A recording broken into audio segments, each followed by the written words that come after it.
হাসরের মাঠে একজন মানুষ জাহান্নামের ফয়সালা হয়ে যাবে, জাহান্নামের দিকে যায়, বারবার শুধু পিছনের দিকে তাকায়।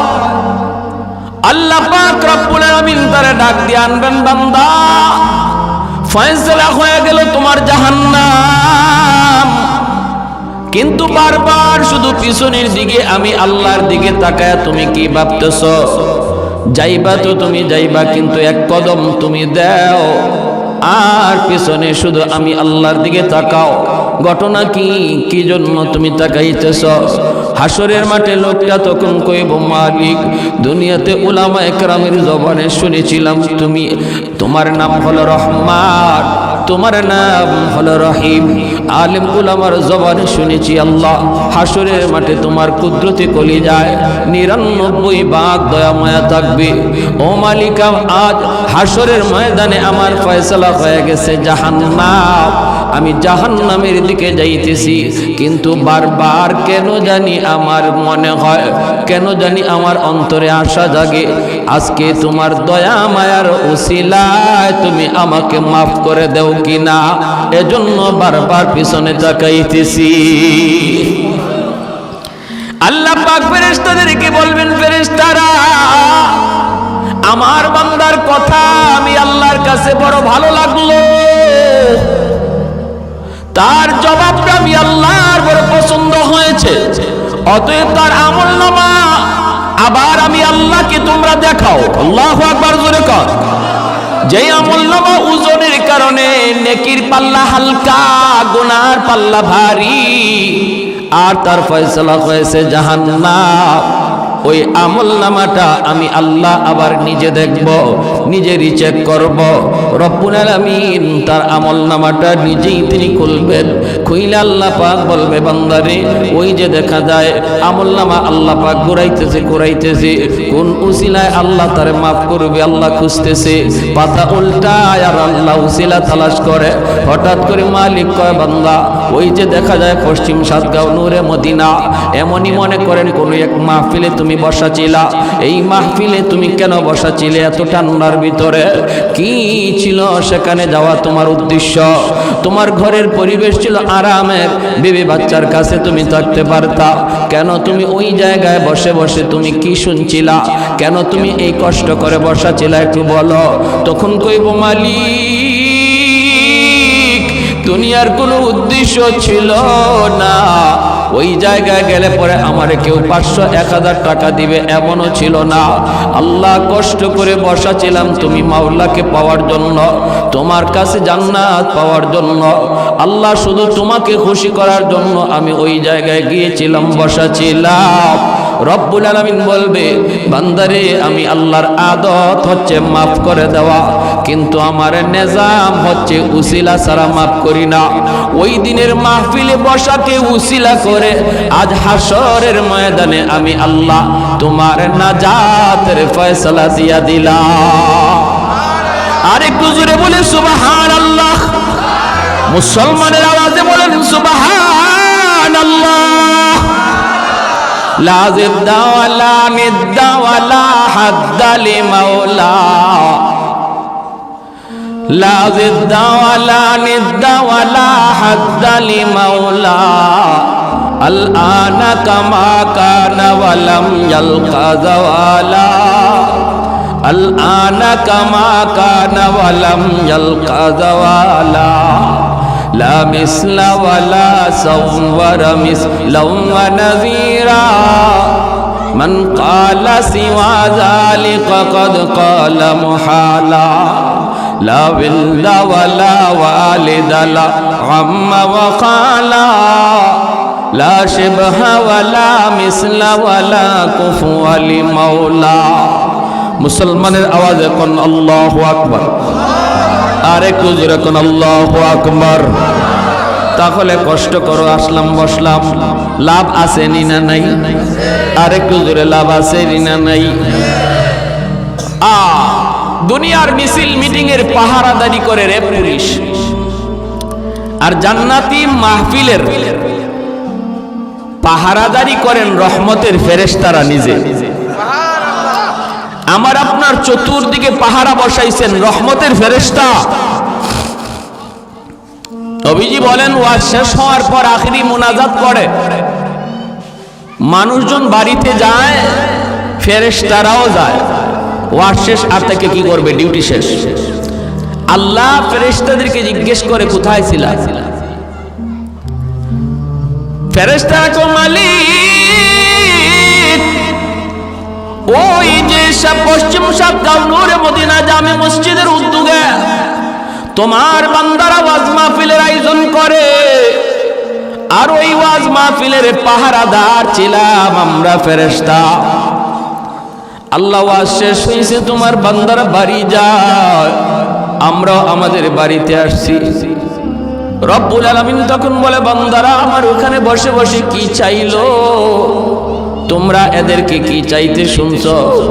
ফেরেশতারা কয় মালিক যা দেখলাম যা শুনলাম ওরা সবাই জান্নাত চায়, জাহান্নামের আগুন থেকে বাঁচতে চায়। আল্লাহ বলে বল ফেরেশতারা বলো আমার বান্দারা কি জান্নাত দেখছে?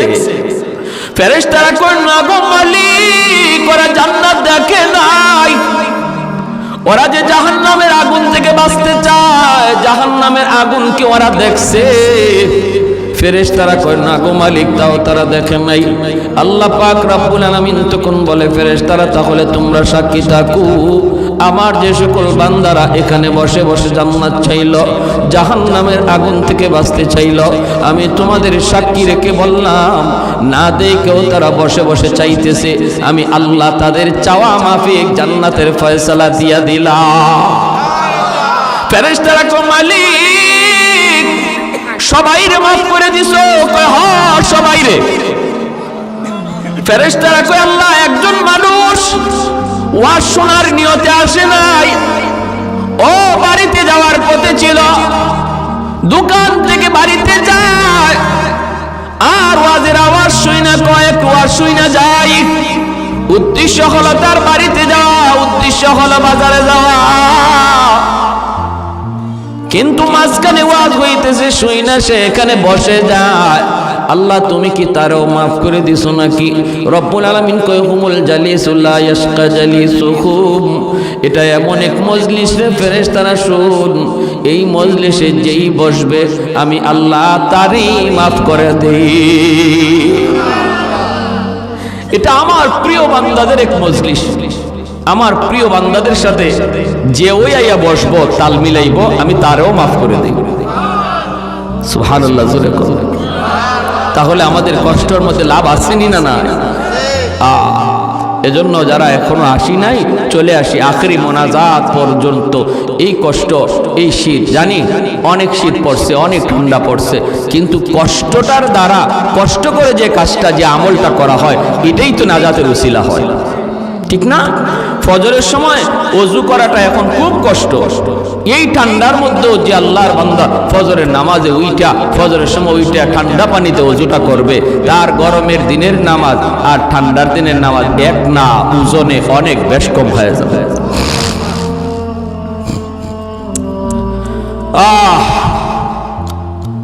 আমাদের সুখ দুঃখ, অভাব অনটন, বিপদ মুসিবত, সুস্থতা অসুস্থতা সবকিছু দেওয়ার মালিককে এই ইয়াকিন আছে তো নাকি নাই? সুখে থাকলে আল্লাহর প্রশংসা করব, দুঃখে পড়লেও প্রশংসা করব কার? গোলামি করব কার? যিনি সুখ দেয় ইনি আবার দুঃখ দেয়, আবার যিনি দুঃখ দেয় ইনি আবার দুঃখটা সরায়। নাকি কোনো দয়াল বাবার ক্ষমতা আছে?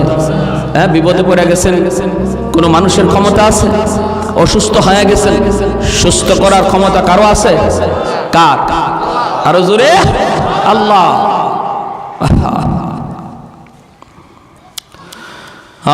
এজন্য সুখে দুঃখে প্রশংসা করব কার? আল্লাহ। সুখে দুঃখে প্রশংসা করব আল্লাহ। মানুষকে আল্লাহ সুস্থতা দিয়া পরীক্ষা নেয়, দেখি সুস্থতার হালতে সে শুকর গুজার হয় কিনা। সুখে থাকা অবস্থায় আল্লাহ পরীক্ষা নেয়, সুখে পইরাও সে আমাকে ডাকে কিনা। আবার বিপদ দিয়ে আল্লাহ পরীক্ষা নেয়, দেখি বিপদে পইরা আমার বান্দা সবর করে কিনা, ঠিক কিনা?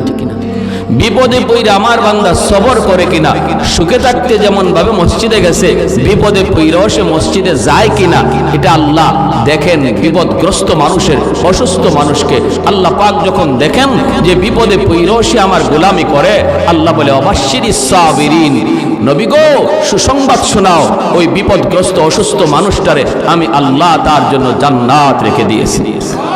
কিসের সুসংবাদ? জান্নাতের সুসংবাদ, জান্নাতের সুসংবাদ।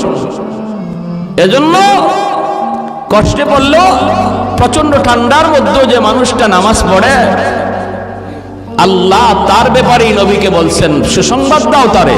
কিসের? জান্নাতের সুসংবাদ, জান্নাতের সুসংবাদ। সে তার পরীক্ষায় পাস, পরীক্ষায় পাস।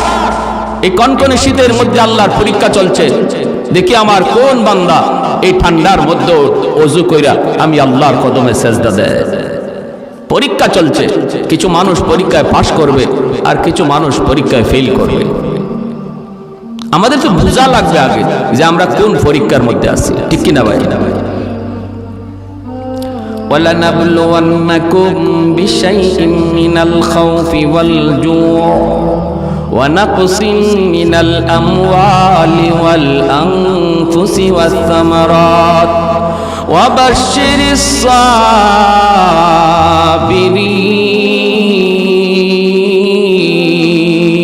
আল্লাহু আকবার। আল্লাহ বলেন আমি পরীক্ষা নেই, অবশ্যই আমি তোমাদের কাছ থেকে পরীক্ষা নেব, পরীক্ষা নেব। মিনাল খাউফি ওয়াল জু, কখনো ভয়ভীতির মাধ্যমে, কখনো ক্ষুধার মাধ্যমে, অভাব অনটনের মাধ্যমে। জানের উপরে মুসিবত আসবে, মালের উপরে মুসিবত আসবে, বিপদ আসবে, বিপদ আসবে, বিপদ আসবে। আল্লাহ পাক রব্বুল আলামিন ইমানদারের কাছ থেকে আল্লাহ পাক পরীক্ষা নিবেন, ইমানের পরীক্ষা নিবেন। কিসের ইমানের পরীক্ষা? কখনো তারে অসুস্থ দিয়া, কখনো তারে অভাবে ফালাইয়া, কখনো তার এরকম ভাবে কোন রকম তার জানমালের উপরে বিপদ দিয়া আল্লাহ পাক ইমানদারের ইমানের পরীক্ষা নিবেনই নিবেন। এটা আল্লাহর কথা। আহাসিবান নাসু আইয়ুতরাকু আইয়াকুলু আমান্না ওয়া হুম লা ইফতানুন। আল্লাহ পাক বলেন মানুষ কি মনে করে সে বলবে আমি মুমিন, অথচ আমি আল্লাহ তার কাছ থেকে ইমানের পরীক্ষা নেব না, এটা কি মানুষ মনে করে? আল্লাহ বলেন না, এমনটা তোমরা মনে করো না। যদি বলো আমি মুমিন, অবশ্যই তোমার ইমানের পরীক্ষা তোমার জীবনে আসবে। কারো জন্য পরীক্ষা হবে সহজ, কারো জন্য পরীক্ষা হবে কঠিন। কারো জীবনে পরীক্ষা আসবে একবার, কারো জীবনে পরীক্ষা আসবে বারবার, ঠিক কিনা? ইমান যার যত, ইমান যার যত মজবুত তার পরীক্ষা হবে তত কঠিন। নবীগণের ইমান ছিল সবচেয়ে বেশি মজবুত, এজন্য নবীগণের উপরে ইমানের পরীক্ষাও এসেছে সবচেয়ে বড় কঠিন। রে যুবক, আইয়ুব আলাইহিস সালাম আল্লাহর একজন বহুত বড় পয়গম্বর, জলিলুল কদর পয়গম্বর। আল্লাহ তার সুস্থতার নিয়ামত দিয়েছেন 70 বছর। বিন্দু পরিমাণ তার 70 বছরের ভিতরে কোনো অসুস্থতা আসে নাই, একটা ঘাম বিচি পর্যন্ত তার 70 বছরের ভিতরে হয় নাই। আল্লাহ তারে সমস্ত নিয়ামত আল্লাহ তারে দান করেছেন, বাদশাহীও তারে দান করেছেন, রাজত্ব আল্লাহ তারে দান করেছেন, নবুয়তিও আল্লাহ তারে দান করেছেন। 6টা যুবক, 6টা জোয়ান ছেলে আল্লাহ তারে দান করেছেন।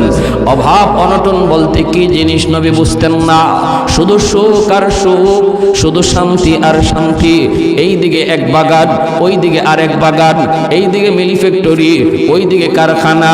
এইভাবে এইভাবে চতুর্মুখী চতুর্মুখী সব ধরনের নিয়ামত আল্লাহ তারে দান করলেন। 4টা বিবি, অনেক সুন্দরী সুন্দরী 4টা বিবিও আল্লাহ তারে দিলেন। এইভাবে চলছে, কিন্তু সুখে থাকা অবস্থায় নবী একটা মুহূর্তের জন্য আল্লাহকে ভুলেন না। আমাদের সমাজে কিছু মানুষ এমন পাওয়া যায় বেশি সুখে পড়লে আল্লাহকে ভুলে যায়, ঠিক না? বেশি টাকার মালিক হলে পরে আল্ট্রা মডার্ন হয়ে যায়। আল্ট্রা মডার্ন, যত টাকা বেশি হয় তত কাপড় শর্ট হয়, ঠিক না? হ্যাঁ, যত আর টাকার মালিক হয় ততই শুধু বেলাইনে বেপথে চলে যায়, বেপথে চলে যায়। কোটি কোটি টাকার মালিকের পোলা পান্ডে দেখা যায় রাত 2টা বাজে 3টা বাজে মদ খায়া ঘরে ঢুকে, নেশা করে ঘরে ঢুকে। কারণ কি? কারণ হলো টাকা খরচ করার জায়গা তো পায় না, এজন্য শয়তান তারে ভিন্ন পথে চালায়। আল্লাহ পাক রব্বুল আলামিন বলে না, সুখে থাকা অবস্থায় আমার পয়গম্বর আমাকে একটা মুহূর্তের জন্য সে ভুলে না, আমার কদমে সে সাজদা দেয়। এইভাবে তিনি গোলামি করতেছেন।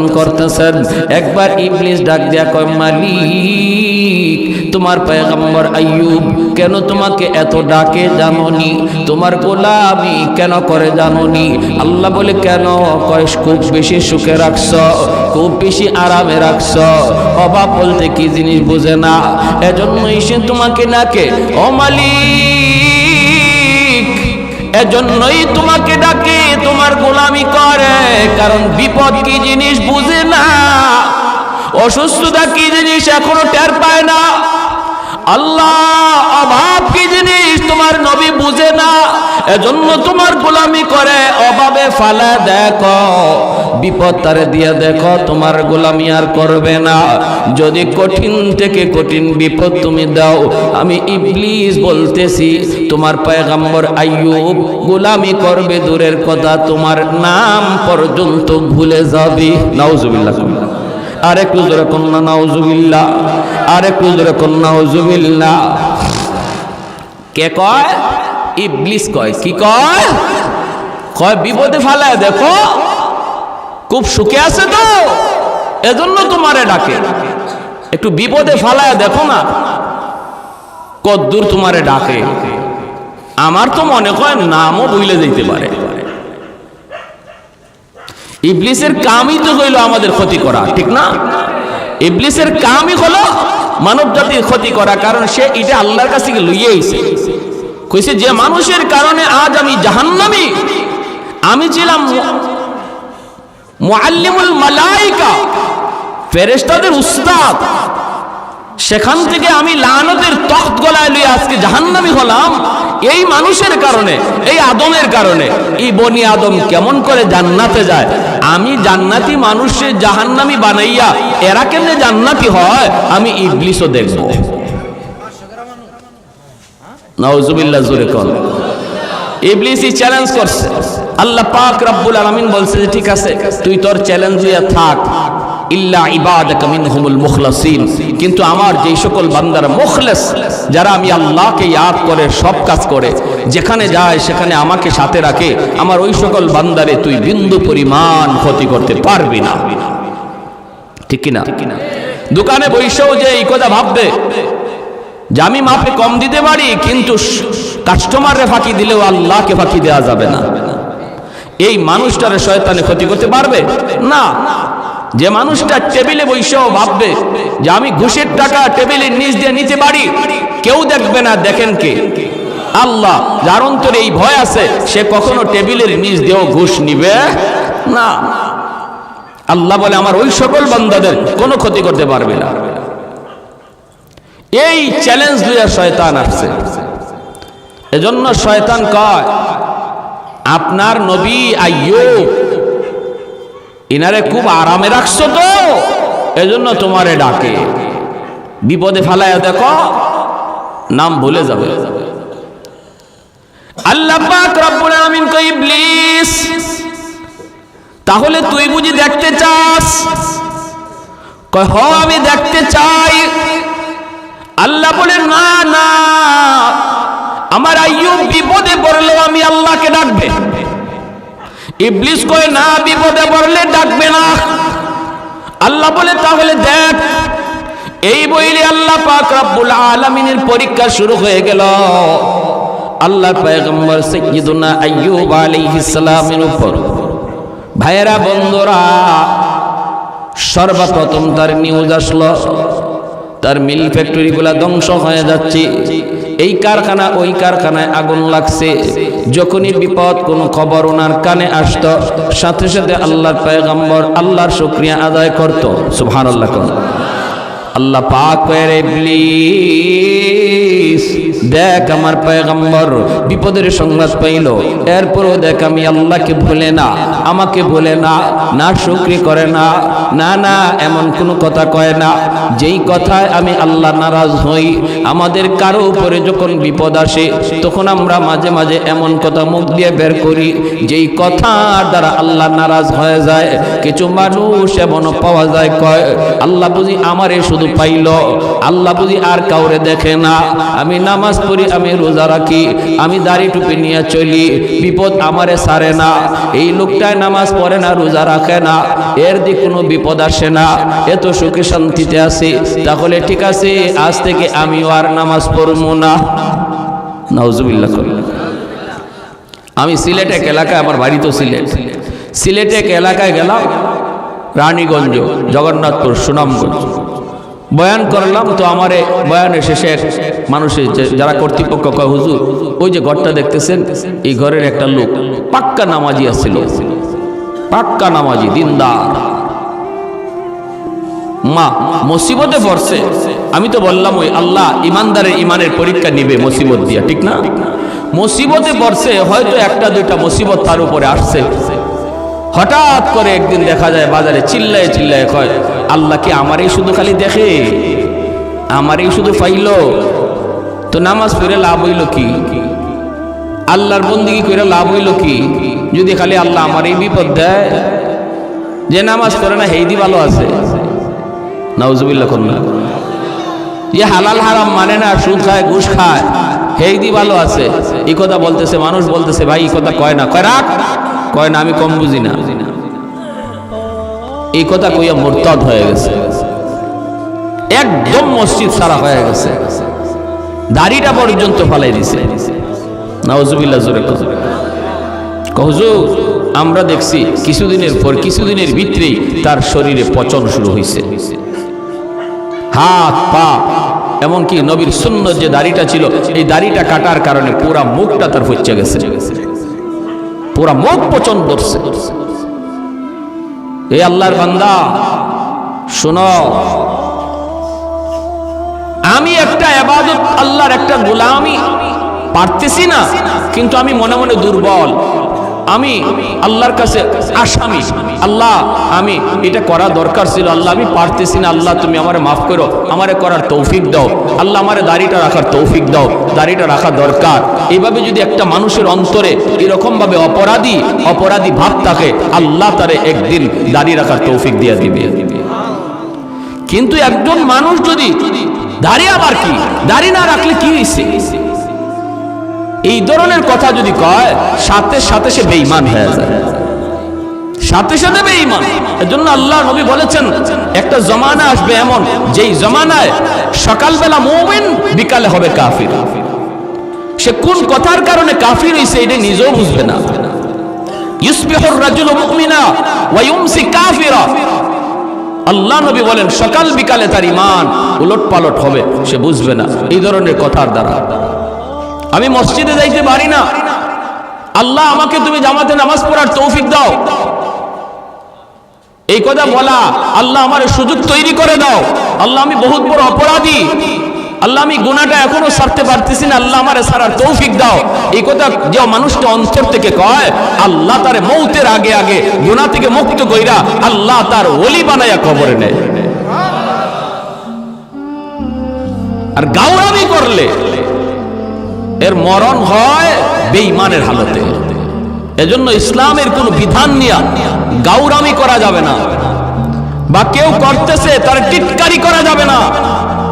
দাড়িওয়ালা একজন মানুষ ভুল করতে পারে, কিন্তু যদি আমি বলি ইজাদ দাড়ি রেখে কি হইতো, দাড়ি রেখে মিথ্যা কথা কয়, আপনি দাড়ির উপরে কথা বললেন কেন? এরকম দাঁড়িয়ে রেখে কি হইতো, এরকম নামাজি হইয়া কি হইতো, এই ধরনের কথা বলার দ্বারা ওই যে নবী বলছেন সকালে ছিল ইমানদার বিকালে হয়ে গেছে কাফির। বুঝে আসছে ভাই? বুঝছেন? একজন আলেম ভুল করতে পারে, একজন আলেম ভুল করতে পারে, কিন্তু আলেমের ভুলের কারণে যদি কেউ মোল্লা মুন্সি হইয়া কি হইত? মোল্লা মৌলবী একটাও ভালো না, মৌলবী জাতি ভালো না। তাহলে হইব কি জানেন? রাইসুল মুফাসসিরিন আব্দুল্লাহ ইবনে আব্বাস রাদিয়াল্লাহু তাআলা আনহু এই উম্মতের ভিতরে যিনি সবচেয়ে বড় মুফাসসির ছিলেন, যিনি আল্লাহর কালাম সবচেয়ে বেশি বুঝছেন, আমার নবীর আপন চাচাতো ভাই রাইসুল মুফাসসিরিন আব্দুল্লাহ ইবনে আব্বাস রাদিয়াল্লাহু তাআলা আনহু বলেন, এ যত বড় হাজী হোক, যত বড় নামাজি হোক, মরণের সময় বেঈমান হইয়া মরবে। আর কবরে রাখার পরে তার মুখটা যদি মানুষ কিবলামুখী কইরাও রাখে, আমি চ্যালেঞ্জ দিয়া বললাম, আমি আব্দুল্লাহ চ্যালেঞ্জ দিয়া বললাম, কবর খুদো, এখন দেখো তার চেহারা অটোমেটিক কিবলা থেকে ঘুরে গেছে, কিবলা থেকে ঘুরে গেছে। যারা উলামায়ে কেরামের উপরে, আলেম সমাজের উপরে খারাপ ধারণা রাখে, আব্দুল্লাহ ইবনে আব্বাস বলেন, আমি আব্দুল্লাহ কসম করে বলি, তোমরা তার কবর খুঁজো, দেখবা পশ্চিম দিকে তার কিবলা নাই, তার মুখ নাই, তার মুখ অটোমেটিক ঘুরে গেছে কিবলা থেকে। সাবধান। এজন্য আমার ভাইয়েরা, বন্ধুরা, কথা বলতে হিসাব করে বলতে হবে। জবান যত কম চালাবো তত মুক্তি পাবো। মান সামাতা নাজা, যে কথা কম বলবে সে তত মুক্তি পাবে, যে কথা তত বেশি বলবে সে তত বেশি ধরা খাবে। আল্লাহ পাক কয়, ইবলিস, এই যে দেখ, আমার আইয়ুব বিপদের সংবাদ শোনার পর আমি আল্লাহকে ভুলে না সুখে থাকতে আমারে যেইভাবে ডাকছে, বিপদে পড়লেও আমারে ওইভাবেই ডাকে। আল্লাহু আকবার। সুখে থাকা অবস্থায় যেইভাবে আমার কদমে সেজদা দিছে, বিপদে পড়ার পরেও আমার কদমে সেজদা দেয়। অতএব তুই কি বললি আর কি দেখতেছি? ইবলিস কয়, মালিক, ও মালিক, কেন তোমার সেজদা দেয় জানোনি? বিপদের সংবাদ শুই না তো কোনো লাভ নাই, রাজত্ব এখনো আছে। আল্লাহ পাক রব্বুল আলামিন রাজত্বটাও আল্লাহ কেড়ে নিয়ে নিলেন। এরপরও নবী আল্লাহকে ডাকে, আল্লাহর কদমে সেজদা দেয়। ইবলিস কয়, সব কিছু নিয়ে গেছো, এরপরও তোমার ডাকে কেন জানোনি?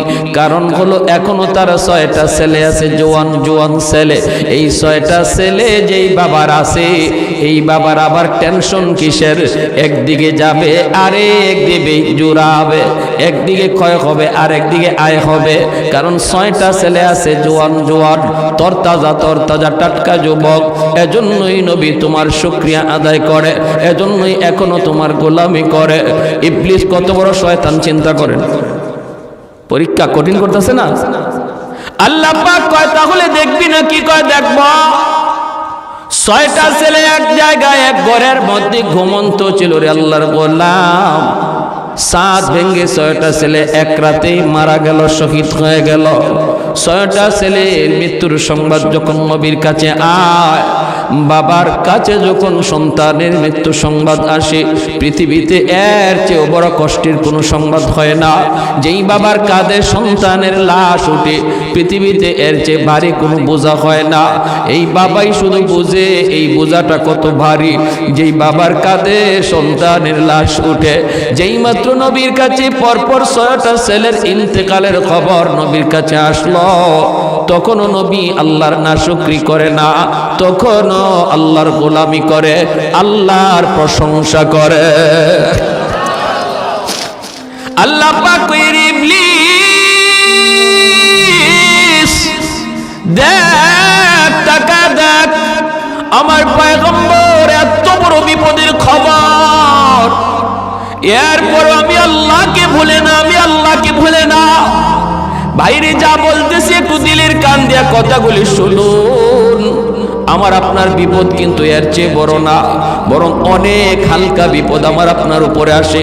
অনেক সময় আমরা বিপদে পড়ে একদম হাই হুতাশ করে ফেলি, আল্লাহর নাশুকরি করে ফেলি। বিপদে পড়ছে, অসুস্থ হয়েছে, এখন আর তারে মসজিদে পাওয়া যায় না। না না, এমনটা তুমি কইরো না। আল্লাহর গোলাম, বিপদ যিনি দেয় উদ্ধারও করে কে? যে আল্লাহ বিপদ দেয় সে আল্লাহ উদ্ধার করে, ঠিক না? আর কারো কাছে গিয়া কোনো লাভ নাই। মুশকিল কুশা একমাত্র কে? কোন দয়াল বাবা, কিবলা বাবা, খাজা বাবা, জটা শাহ, ল্যাংটা শাহ, কোনো বাবাই পারে না। বিপদ থেকে উদ্ধার করার একমাত্র, শুধুমাত্র, কেবলমাত্র মালিক কে? আল্লাহ। এই ইয়াকিন আছে তো? আওয়াজ আসতে কেন? কোনো আছেন নাকি কেউ? অসুবিধা হইতেছে? অসুবিধা হইতেছে? সাবধান, মনে রাখবেন। আমরা মায়ার নবী, রহমতের নবী রওজা শরীফ জিয়ারত করি। মদিনা শরীফ যারা গেছেন দেখবেন নবীজি রওজা শরীফ জিয়ারত করছেন, জিয়ারত করে আপনি মোনাজাত উঠাইছেন। এখন চাইতেছেন আপনি বিপদ আপদ আছে, এগুলো আল্লাহর কাছে চাইবেন, হাত উঠাইছেন। আমাদের চোখের সামনে আমরা দেখছি নবীজি রওজার পাশে গিয়া নবীরে সালাম দিয়া জিয়ারত করে হাত উঠাই দিয়েছে রওজার দিকে। সাথে সাথে ওই এলাকার সৌদি পুলিশরা, সৌদি মুতু যারা, আলেম উলামা যারা, তারা আইসা অত্যন্ত আদবের সাথে তার দেহটারে ঘুরাইয়া দেয় মুনাজাত করা অবস্থায়। আরবিতে কয়, ভাই এই জায়গা নবীকে শুধু সালাম দেওয়া তোমার দায়িত্ব, চাওয়ার জায়গা রওজা না, চাওয়ার জায়গা হলো বাইতুল্লাহ। জোরে কোন সুবহানাল্লাহ। চাওয়ার জায়গা কোথায়? বাইতুল্লাহ। চাইতে হবে কার কাছে? আল্লাহর কাছে। নবীকে সালাম দাও, তোমার সালাম নবী শুনছেন, তোমার সালামের জবাবও নবী দিচ্ছেন। এইবার চাইবা যা নবীর কাছে না, চাইবা আল্লাহর কাছে। আর আমি আপনাকে দয়াল বাবার কাছে, বাবা বাবা বাচ্চা হয় না, বাচ্চা হয় না, খালি মাইয়া হইতেছে, পোলা হয় না। হাই হাই হাই হাই হাই। সিলেট দরগা যাইন গা বাচ্চার লাগে গে। আমি একবার সিলেট দরগা গেছি, গিয়ে দেখি এক মহিলা কাপড় সরাইয়া ফেট দিয়া দরগা বসাইতেছে। নাউজুবিল্লাহ। আসতে কইছেন না কেন? দরগাওয়ালার কোনো ক্ষমতা আছে পেটে বাচ্চা দেওয়ার? হ্যাঁ, এজন্য আল্লাহ নবী বলেছেন, ইউসবিহুর রাজুলু মুমিনা ওয়া ইউমসি কাফিরা। এমন এক জামানা, এমন এক যুগ আসবে যেই যুগে সকালে হবে মুমিন, বিকালে হবে কাফির। আল্লাহ আমাদেরকে এই সমস্ত কাজ থেকে হেফাজত করুন। সবাই বলি আমিন। আল্লাহ পাক রব্বুল আলামিন কই, ইবলিস তাহলে তুই বুঝি দেখতে চাস? বলে দেখতে চাই। ইবলিস কে আল্লাহ 6টা সন্তান নেওয়ার পরেও তোমার পয়গম্বর তোমাকে কেন ডাকে জানো নি গো মালিক? কেন ডাকে? আল্লাহ বলে কেন? ইবলিস কয় এখনো তার 4টা স্ত্রী আছে। যেই লোকটার 4টা স্ত্রী আছে তার আবার টেনশন কিসের? 6টা ছেলে গেলেও কোনো অসুবিধা নাই, ছেলে জন্ম নেওয়ার এখনো সুযোগ আছে, কারণ 4টা বউ আছে, টেনশন কের? আল্লাহ পাক রব্বুল আলামিন কয়, ইবলিস তাহলে দেখতে চাস? বলে দেখতে চাই। 4টা স্ত্রীর ভিতরে একজন স্ত্রী ছিলেন আইয়ুব নবীর খেদমতে, যার নাম ছিল বিবি রহিমা। আর 3জন তারা এক জায়গায় ছিলেন ঘুমন্ত। এই 3জন বিবি একসাথে তারা মারা গেলেন। নবীর কাছে খবর আসলো আপনার 3জন বিবি একসাথে দুনিয়া থেকে বিদায়। এরপরও মায়ার নবী আইয়ুব নবী আল্লাহর নাশুকরি করে না গো। এই কথা মুখ দিয়ে কয় না, মালিক আমারে নবী বানাইয়া লাভ হইল কি? এত বিপদ তুমি আমারে দিতেছ, তাহলে আমার নবুয়তি পায়া লাভ হইল কি? তোমার গোলামি কইরা লাভ হইল কি? একবারও তিনি বলেন না। 3জন বিবির মৃত্যু সংবাদ পাওয়ার পর নবী আল্লাহর শুকরিয়া আদায় করে। ও আমার মা বোনেরা, খেয়াল করে শোনো গো মা, তোমার আমার বিপদ এর চেয়ে বড় নয়, সমানও নয়, এর চেয়ে 1000 গুণ ছোট, এর চেয়ে 1000 গুণ ছোট। ছোট্ট বাচ্চারা মারা গেছে, কলিজার টুকরা সন্তান তোমার মারা গেছে। না না না, শুকরি করবা না। নাবালিগ অবস্থায় যার বাচ্চা মারা যায়, ওই বাচ্চাগুলিকে আল্লাহ পাক রব্বুল আলামিন কিয়ামতের ময়দানে বাপ মার জন্য বহুত বড় সুপারিশকারী বানায়।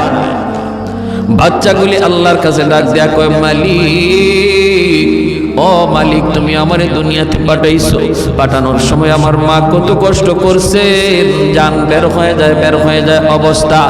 এরপরে আমি দুনিয়াতে আসলাম, এত কষ্ট আমি মাকে দিলাম, কিন্তু মার কোনো খেদমত আমি করতে পারলাম না। আমার মার ঋণ আমি শোধ করতে পারলাম না। আল্লাহ, আজ যদি তুমি আমাকে জান্নাতে দিতে চাও, আমার মা বাবা সারা জান্নাতে যাইব না। হয় আমার বাপ মার সাথে জাহান্নামে দিয়ে দাও, হয় আমাকে আমার বাপ মার সাথে জাহান্নামে দিয়ে দাও, নতুবা আমার সাথে আমার বাপ মারে জান্নাতে দিয়ে দাও। আমি আমার মা বাবা ছাড়া থাকবো না। আল্লাহ, তুমি আমার দুনিয়াতে পাঠাইছো, আমার মা আমার বাবা আমার উপর কি পরিমাণ ঋণ, আমি তো ঋণ শোধ করার সুযোগ পাই নাই, দিছ না। আজ হাসরের মাঠে যদি আমাকে জান্নাত দিতে হয়, বাপ মা ছাড়া জান্নাতে যাইবো না। রব্বুল আলামিন তখন বলে, বান্দারে আমি আল্লাহর আদত হচ্ছে জাহান্নামীকে জান্নাতে দেওয়া, কিন্তু কোনো জান্নাতীরে জাহান্নামে দেওয়া এটা আমার আদত না। বান্দা তুমি তো জান্নাতি, তোমাকে আমি জাহান্নামে দিতে পারি না, ঠিক আছে নেও তোমার সুপারিশে বাপ মারেও জান্নাত দিয়া দিলা। এজন্য বাবা সবর করো, সবর, মা সবর করো, সবর। এই বাচ্চাটা তোমার জন্য জান্নাতে যাওয়ার উসিলা হবে, জান্নাতে যাওয়ার উসিলা হবে। শুধু মুখ দিয়া এমন কোন কথা বইল না যেই কথার কারণে ঈমান চলে যায়, আল্লাহ নারাজ হয়ে যায়, এমন কথা বইল না, এমন কথা বইল না। আল্লাহর দোহাই তুমি এমন কথা বইল না। মৃত্যু সংবাদ শুনছো, ইন্না লিল্লাহি ওয়া ইন্না ইলাইহি রাজিউন কয়া তুমি দোয়াটা পড়ো। এই দোয়ার অর্থই হলো আল্লাহ শিখায়া দিয়েছে, বান্দারি যখনই কোনো বিপদ মুসিবত তোমার আসবে তখনই তুমি এই দোয়াটা পড়ো। মানুষের জীবনের সবচেয়ে বড় মুসিবত হলো মৃত্যু সংবাদ, এই জন্য এই দোয়াটা আমরা পড়ি। এর অর্থ হলো বান্দা, এর অর্থ হলো কি জানেন?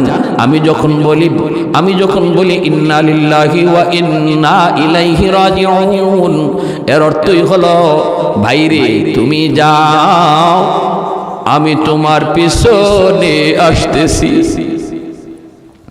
বাবা যদি ছেলের মৃত্যুর সংবাদ পায়া কই ইন্না লিল্লাহ, আল্লাহ আমরা সবাই তোমার, বাবা তুমি যাও, আমরা সবাই এক পথের প্রতীক, তুমি আগে যাও, আমি তোমার পিছনে আসতেছি।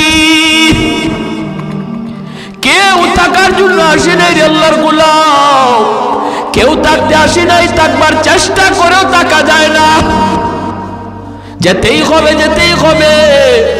এজন্য সন্তানের মৃত্যু সংবাদ শোনার পরও তুমি না শুকরিমূলক কথা বইল না, আপনজন প্রিয়জনের কোন মৃত্যু সংবাদ শুইলেও না শুকরিমূলক কথা বইল না। আইয়ুব আলাইহিস সালাম যখন তিনি তার তিনটা বিবির মৃত্যু সংবাদও পাইলেন, এরপরও তিনি একবারের জন্য না শুকরি করলেন না, আল্লাহর শুকরিয়া আদায় করেন। আল্লাহ পাক কয়, এরে ইবলিস তাকায় দেখ, আমার পয়গম্বর এত বড় বিপদেও আমি আল্লাহকে ভুলে না।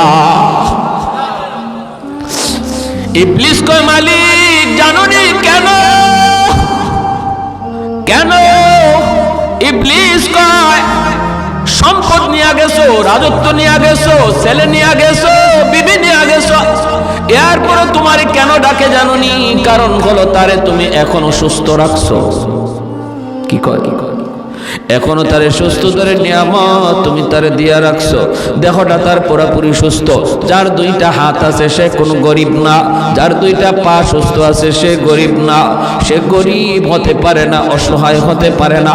সুস্থ দুইটা হাত যার আছে সে কোনোদিন অসহায় না, ঠিক কিনা জোরে কম? সুস্থতার নিয়ামত তুমি দিয়া রাখছো, সুস্থ বানায় দেখো, তোমাকে ভুলে যাবে আর তোমার নাম নিবে না। আল্লাহ পাক রব্বুল আলামিন কয়, তাহলে তুই বুঝি দেখতে চাস? বলে দেখতে চাই। আল্লাহ পাক রব্বুল আলামিন এইবার আইয়ুব আলাইহিস সালামের শারীরিক অসুস্থতা আল্লাহ ফালায়া দিলেন। সারা শরীরের প্রতিটা পশমের গোড়া গোড়ায় ফুসকা উঠে গেল, এই ফুসকার ভিতরে পোকা জন্ম নিল।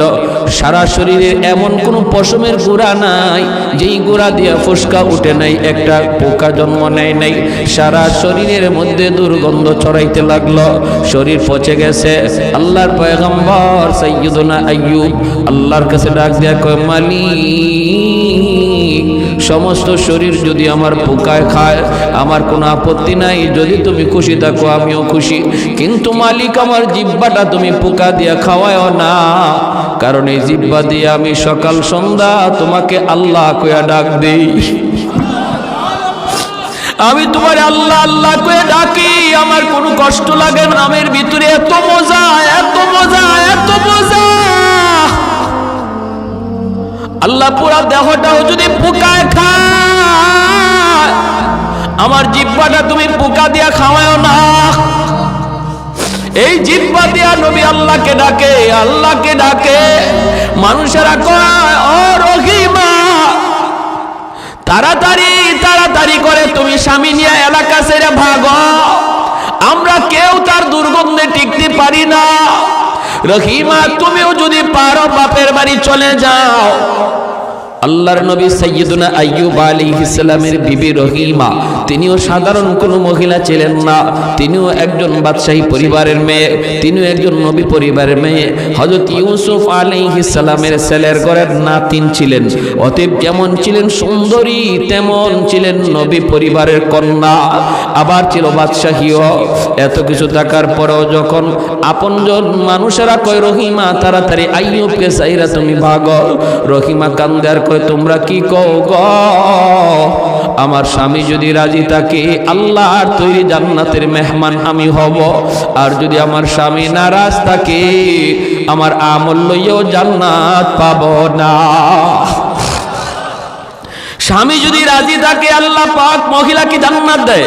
আল্লাহ নবী রহমতের নবী বলেন কোন স্বামী যদি মারা যায় এই অবস্থায় সে তার স্ত্রীর উপরে খুশি ছিল, এই স্ত্রী মরতে দেরি আল্লাহর তৈরি জান্নাত পাইতে দেরি হবে না। অথবা কোন স্ত্রী যদি আগে মারা যায় আর স্বামী যদি তার উপরে সন্তুষ্ট থাকে নবী বলেন মরতে দেরি জান্নাত পাইতে দেরি নাই। সুবহানাল্লাহ জোরে কোন। এজন্য মায়ার নবী দয়ার নবী বলেন মহিলাদের জন্য নবী বলেন মা বোনদের জন্য আমার নবী বলেন চারটা জিনিসের হিসাব যদি কোনো মহিলা আল্লাহকে দিতে পারে আল্লাহ পাক তার জন্য জান্নাতের সবগুলি দরজা আল্লাহ ওপেন করে দিবে আর বলবে যে কোনো জান্নাত দিয়া তুমি ঢুকো। আইয়ুমা ইমরাতিন ইদা সাল্লাত খামসাহা ওয়া সামাত শাহরাহা ওয়া হাফিজাত ফারজাহা ওয়া আতাআত বালাহা।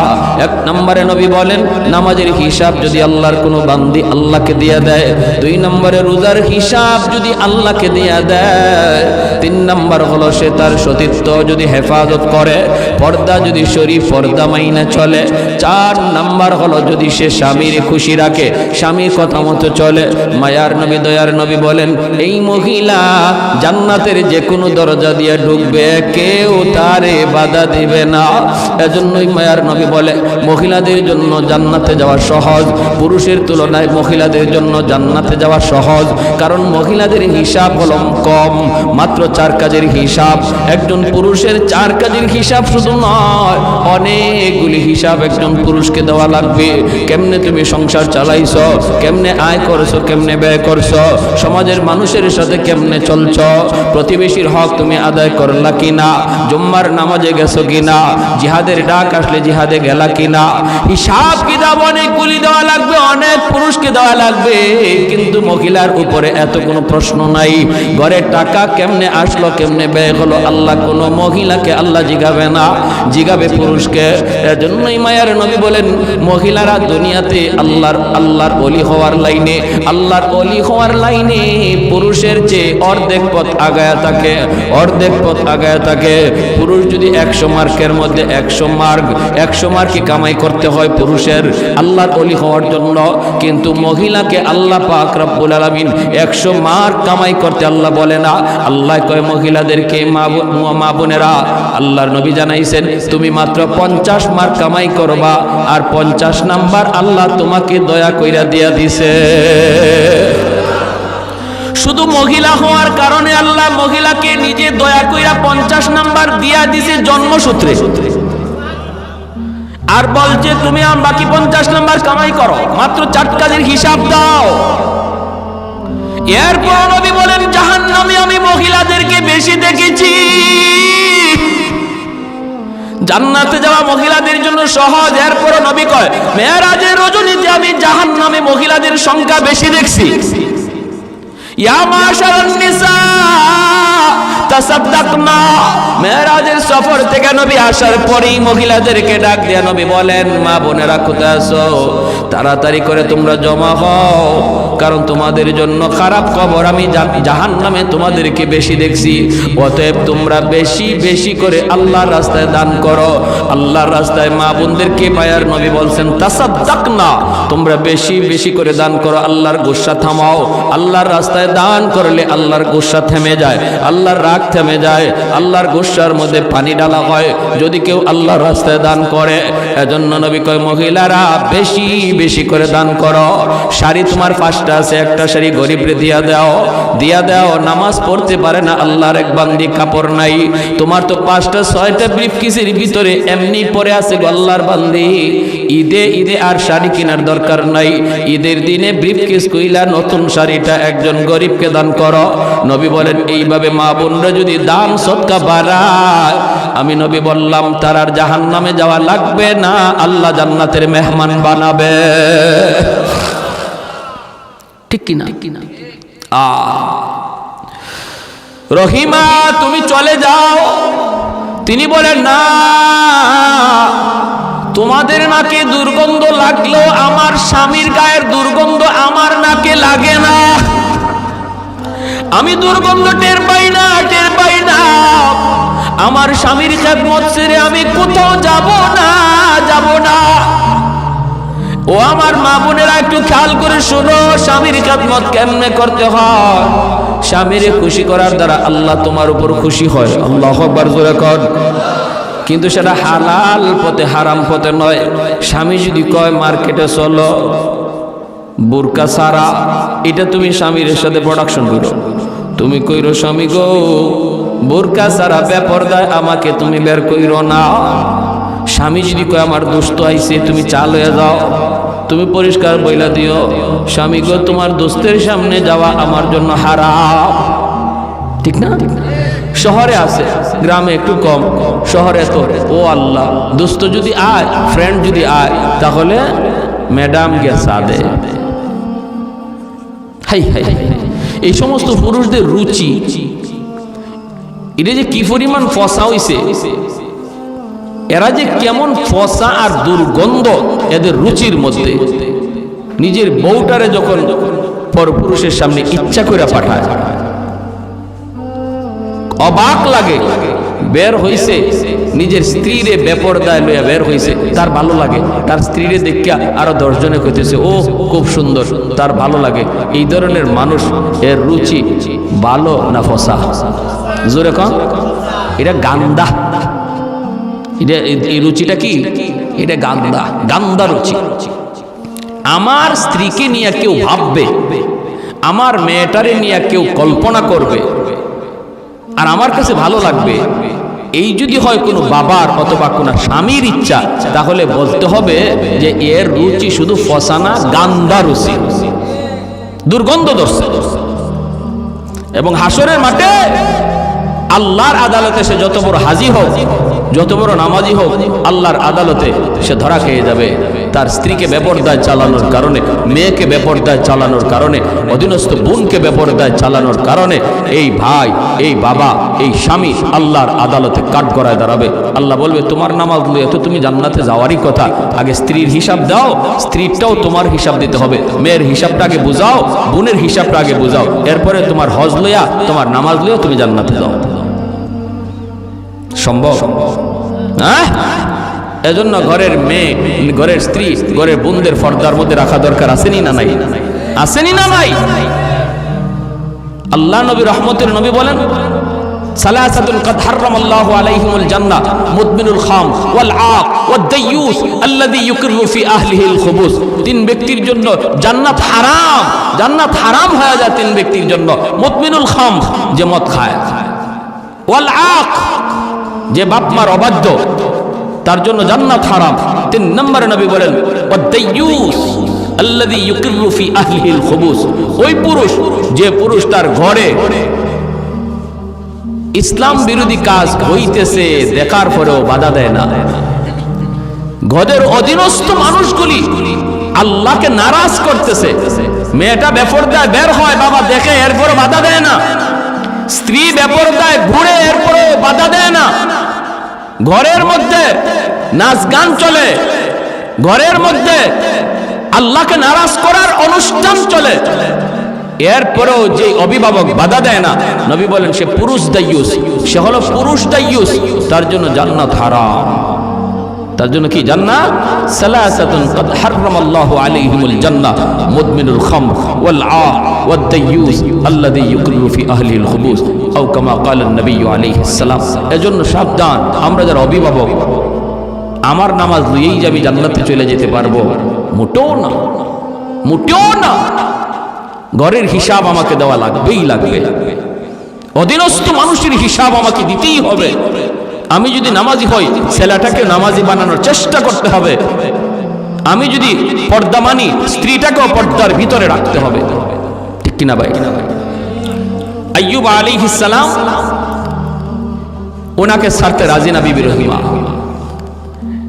এলাকার মানুষেরা কয়, রহিমা তাহলে তুমি এলাকা ছেড়ে দাও, এই এলাকায় থাকলে আমরা থাকতে পারবো না, কই তুমি যাইবা, তুমি তাড়াতাড়ি যাও। বিবি রহিমা স্বামীকে নিয়ে তিনি ধরে ধরে, সাইয়্যিদুনা আইয়ুব আলাইহিস সালাম তিনি তো হাঁটা চলাও করতে পারেন না, স্ত্রীকে ধইরে ধইরে তিনি ঘর থেকে বের হয়ে যাচ্ছেন। রে যুবক, যেই মানুষটা ছিলেন এক সময় এই এলাকার বাদশাহ, এই এলাকার রাজা, কোনো কিছুর অভাব তার ছিল না, আজ তার ঘরে পর্যন্ত জায়গা হয় না, ঘর থেকে বের হয়ে যাইতে হচ্ছে। এলাকার মানুষ, প্রতিবেশী কেউ তারে থাকতে দেয় না, রাস্তায় চলে গেলেন স্বামীকে নিয়া। পথিকেরা কয়, রহিমা রাস্তায় তুমি যাইকো না, আমরা এই রাস্তা দিয়ে হাঁটা চলা করি, যদি রাস্তায় তুমি অবস্থান করো, আমরা দুর্গন্ধের কারণে রাস্তা দিয়ে হাঁটতে পারি না। আল্লাহর পয়গম্বর সাইয়্যিদুনা আইয়ুব আলাইহিস সালামকে নিয়ে বিবি রহিমা তিনি চলে গেলেন মাঠে। মাঠে চলে যাওয়ার পর কৃষকেরা দৌড়ায় আসছে। কৃষকেরা আয়া কয়, রহিমা গো, এখানে মাঠে যদি অবস্থান করো তাহলে আমরা কাম কাজ করতে পারবো না, তুমি অন্যত্র কোথাও চলে যাও। তাম পৃথিবীটা যেন ছোট হয়ে আসলো। যেই মানুষটা এই এলাকার এক সময় রাজত্ব করতেন, আজ তার কোথাও জায়গা হয় না রে। ঘরে জায়গা নাই, রাস্তায় জায়গা নাই, মাঠেও জায়গা হয় না। আল্লাহর বান্দি স্বামীকে নিয়ে তিনি জঙ্গলের দিকে রওনা দিলেন। জঙ্গলের কাছে যায় দেখেন একটা ডাস্টবিন। এলাকার মানুষেরা এই জায়গায় ময়লা ফালায়, এই ডাস্টবিনের কাছে অনেক দুর্গন্ধ, ডাস্টবিনের দুর্গন্ধ। বিবি রহিমা মনে মনে ভাবতেছে, স্বামী গ, ও স্বামী, কোথাও তো জায়গা হয় না, কেউ থাকতে দেয় না, বসতে দেয় না। আমার তো মন বলে এই ডাস্টবিনের কাছে আমরা থাকার অবস্থান করি, কারণ এই জায়গা দিয়া ডাস্টবিনের দুর্গন্ধের কারণে কেউ আসে না, কেউ যায় না। অতএব যদি আমরা এই জায়গায় অবস্থান করি, কেউ সরাবে না। স্বামীকে নিয়ে ডাস্টবিনের কাছে তিনি থাকার ব্যবস্থা করলেন, এই জায়গায় তিনি থাকবার ব্যবস্থা করলেন। স্বামী তিনি তো আল্লাহর পয়গম্বর, তিনি তো শুয়ে থাকেন। এরকম কোন রকম একটা ঝুপড়ির মতো বানাইয়া স্বামীকে নিয়ে তিনি এই জায়গায় থাকেন। ভাইয়েরা বন্ধুরা, দিনের বেলা মানুষের এলাকায় যায় তিনি কাজ করেন, কাজের বিনিময়ে তিনি কিছু খাবার সংগ্রহ করেন স্বামীর জন্য। এলাকার মধ্যে যান, কাম কাজ কইরা কিছু খানা হালুয়া পাকা স্বামীকে খাওয়ার, চামচ দিয়া খাওয়াইতে পারেন না। চামচটা যদি টুটে লাগে, পয়গম্বর চিৎকার করে হাওমা করে কান্দা উঠে, কারণ টুটটা পর্যন্ত নাই, পোকায় খায়া শেষ করে ফেলছে। দাঁতের জামিটা পর্যন্ত নাই, পোকায় খায়া শেষ করে ফেলছে। যদি চামচ দিয়া খাওয়ান তাহলে ব্যথা পান, ব্যথা পান। হাতও তিনি লাগাইতে পারেন না। একদিন হাত লাগাইছেন, আঙ্গুলের নখটা যেই মাত্র এই জামির মধ্যে লাগছে, নবী চিৎকার করে উঠছেন। সাথে সাথে বিবি রহিমা চোখ দিয়ে পানি ধরা কান্দের, কই স্বামী গ, কেমনে খাওয়াবো গো স্বামী। এই বইলেই তিনি তার জিহ্বাটা বের করলেন। বিবি রহিমা জিহ্বাটাকে তিনি বের কইরা জিহ্বাটার মধ্যে হালুয়া লইয়া এই জিহ্বারে চামচ বানাইয়া স্বামীর মুখের ভিতরে হালুয়া ঢুকাইয়া দেন। ও আমার মা বোনেরা, একটু খেয়াল করে শুনো, স্বামীর খেদমত কাকে বলে গো মা? কেমনে আল্লাহকে রাজি করা যায়, কেমনে আল্লাহরে খুশি করা হয়? নিজের জিহ্বাটারে চামচ বানাইয়া এই জিহ্বা দিয়া হালুয়া স্বামীর মুখে একদিন জিহ্বার মধ্যে একটা পোকায় কামড় মারছে। হঠাৎ করে বিবি রহিমা চিৎকার দেয়া যন্ত্রণায় মাটিতে পড়ে গেছেন। আর তিনি ডাক দেয়া কান্দেন আর বলেন, স্বামী গো, একটা পোকার কামড় আমি সইতে পারলাম না, এতগুলি পোকার কামড় আপনি কেমনে সইতেছেন গো স্বামী? কেমন করে আপনি সইতেছেন, কেমন করে সইতেছেন? বাইরে 13টা বৎসর এইভাবে চলে গেল, এই ডাস্টবিনের পাশেই 13টা বৎসর হয়ে গেল। 13 বৎসরের মাথায় যখন পোকায় তার জিহ্বার মধ্যে কামড় মারল, তখন তিনি আল্লাহর কাছে বলতেছেন, স্বামী গো, ও স্বামী, 13টা বৎসর হয়ে গেছে তুমি এইরকম অসুস্থ, আমিও মানুষের বাড়ি থেকে কাম কইরা কইরা তোমার খানার ব্যবস্থা করি, এমন পোকা যন্ত্রণা, পোকার কামড় শোয়া যায় না। ও স্বামী, একটু আল্লাহর কাছে বলো না, আল্লাহ যেন তোমার এই বিপদ দূর করে, আল্লাহ যেন তোমার সুস্থ করে দেয়। এই কথা বলা মাত্রই আইয়ুব আলাইহিস সালাম কয়, না গো বিবি, আমি এমন কথা আল্লাহর কাছে বলতে পারবো না। কারণ হলো, আল্লাহ যদি আমাকে জিজ্ঞেস করে, আইয়ুব 70 বছর পর্যন্ত আমি আল্লাহ তোমার সুস্থ রাখলাম, অসুস্থ হইছো মাত্র 13 বছর, এখনো তো 70 বছরের সমানে সমানে হয় নাই, এখনই বুঝি তুমি অস্থির হয়ে গেছো? কি জবাব দিব গো রহিমা, কি জবাব দিব? 70 বছর যদি হয়, তারপরে আল্লাহর কাছে বলবো, মালিক, সুস্থতা আর অসুস্থতা সমানে সমানে হইছে, আল্লাহ তুমি আমাকে এখন সুস্থ করে দাও। 70 বছরের আগে আমি আল্লাহকে বলতে পারবো না। একবার গেলেন মানুষের বাড়িতে, কাম নাই, কাম নাই, পান না। স্বামীর জন্য কেমন করে তিনি খানার ব্যবস্থা করবেন, শেষ দিয়ে দিচ্ছি, বেশি না, আর মাত্র 2 মিনিট। একজন মহিলার বাড়িতে গেলেন, ইহুদি মহিলা, যা বলেন, চাচি একটু খানার ব্যবস্থা আসেনি? মহিলায় কয়, না না, কিছুই নাই, দেওয়ার মতো কিছুই নাই। আল্লাহর বান্দি বিবি রহিমা কয়, চাচি গো, আমার স্বামী একজন আল্লাহর পয়গম্বর অসুস্থ, কুষ্ঠ রোগী, তার সারা শরীর পচে গেছে, আমি তার জন্য একটু খানার ব্যবস্থা করি গো চাচি, একটু খানা দাও, নতুবা কোনো কাম আসেনি, আমার কাম দাও। ইহুদি মহিলা কয়, না, আমার বাড়িতে কোনো কাম কাজ কিছুই নাই, কিছুই নাই, দেওয়ার মতো কিছুই নাই, তুমি চলে যাও, কাজ দেওয়ার মতো কিছুই নাই। তিনি বলেন, চাচি তাহলে একটু দেও না, হালুয়া একটু পাকাইছো, দিলে তো আমার স্বামীরে খাওয়াইতে পারি। মহিলায় কয়, দিতে পারি, বদলা লাগবে। কয়, বদলা দেওয়ার তো কিছুই নাই। ইহুদি মহিলা কয়, তোমার চুলটা অনেক লম্বা, একটু চুল যদি তুমি আমার কাইটা দাও, তাহলে তোমাকে বিনিময়ে দিতে পারি। আল্লাহর পয়গম্বর সাইয়্যিদুনা আইয়ুব আলাইহিস সালাম, তিনি তো ওই জায়গায় চুপড়ির মধ্যে আল্লাহ আল্লাহ জিকির করে। ভাইরা বন্ধুরা, এইদিকে বিবি তিনি বলতেছে, না গো চাচি, চুল দেওয়া যাবে না, আমার চুলটা লম্বা হলো, এই চুলটাকে আমার স্বামী লাঠি বানাইয়া বসা থেকে তিনি দাঁড়ায়, আমার স্বামী চুল ধরে ধরে দাঁড়ায়, চুলটা আমি দিতে পারবো না। ইহুদি মহিলা কয়, তাহলে ভাগো, আমার কাছে কিছু নাই।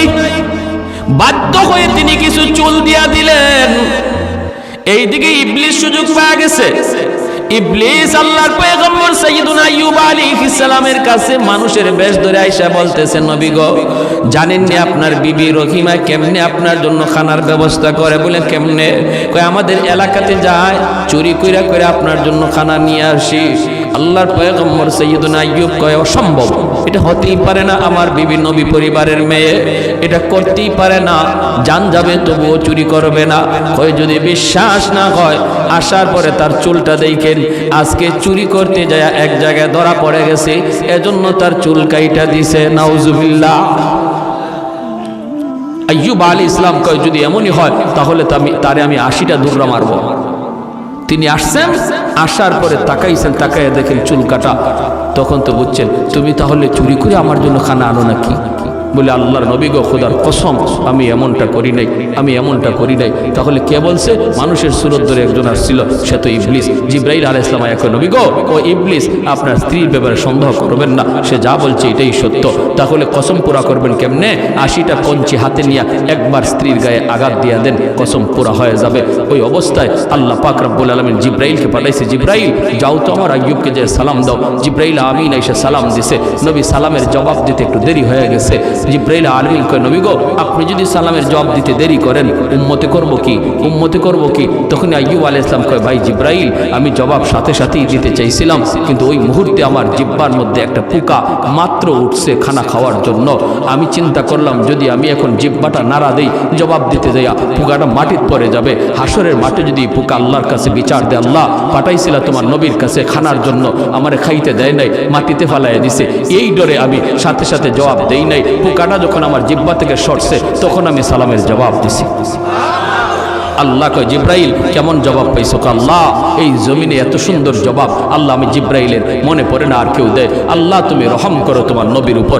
আল্লাহ কয় তাহলে আমার নবীরে কও হাঁটু দিয়ে নিজের পা দিয়ে যেন মাটিতে আঘাত করে, পায়ের গোড়ালি দিয়ে যেন আঘাত করে। জিব্রাইল কয় নবী গো পায়ের গোড়ালি দিয়ে আঘাত করেন। বলে আমার তো গোড়ালি নেই। বলে যা আছে তা দিয়ে আঘাত করেন। আঘাত করতেই জমজমের পানির মতো পানি উঠতে শুরু হলো। আল্লাহ বলতেছে জিব্রাইল বলো আমার পয়গম্বরকে এই পানিটা যেন খায়, এই পানিটা যেন শরীরে লাগায়। খাওয়া মাত্র আর শরীরে মুসা মাত্রই সমস্ত পোকা ঝরঝরাইয়া পড়ে গেছে।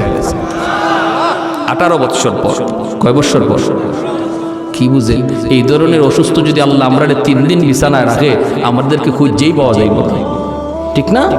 খুঁজেই পাওয়া যাইব না, কি অবস্থা হবে? এরপরে আল্লাহ পাক রব্বুল আলামিন কয় যাও।